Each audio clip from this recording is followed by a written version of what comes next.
I'm Christina Spencer. I'm the editorial pages editor at the Ottawa Citizen, and we're in the budget lockup today with Kate McInturff, who is a senior researcher with the Canadian Centre for Policy Alternatives.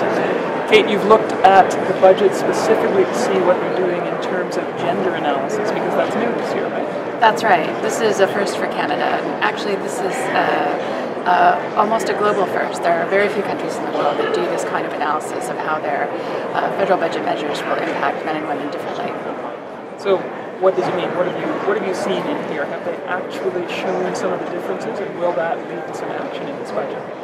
Well, I think what we've seen are some really good, substantial analysis of what they did last year in their budget. And they did some good things for women in their budget last year. What I'd like to see going forward is a little more proactive setting of targets, for example. So the budget several times in its program spending says, you know, this is what success looks like, and yet we don't see a lot of that around, say, closing the pay gap, increasing, for example, the number of women in science and technology. So in this budget, there are some really big, billion-dollar big investments in science, technology, innovation.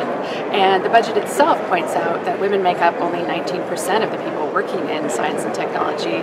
And yet it's not clear to me how those billions of dollars that they're spending are actually going to do something about maybe making that 19% look like 20 or 22 or 25. Now, would it be too harsh to say then that essentially they're paying lip service to the idea?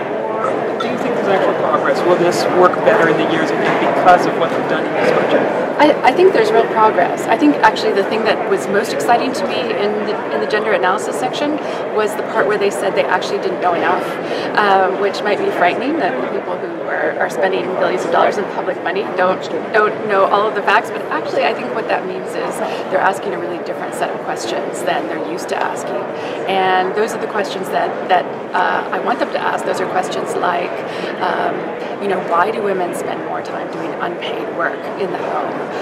Why are so many women working part-time? Women who don't want to work part-time. Almost 1 million women in Canada work part-time for reasons that are not voluntary, not preference.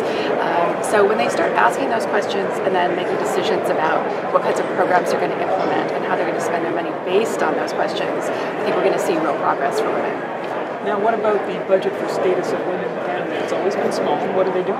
Yeah, so the budget, ironically, says repeatedly that status of women has the mandate to help them do this analysis, and in fact did support Finance Canada in doing this analysis. And the budget for status of women next year is unchanged from last year. It's flat. It is flat, and it is flat at a very, very, very, very small number. It is, in fact, less than 1/10% of total federal program spending, the entire budget for status of women. And that really hasn't changed in a decade. So it looks like we still have a ways to go. So we have a ways to go.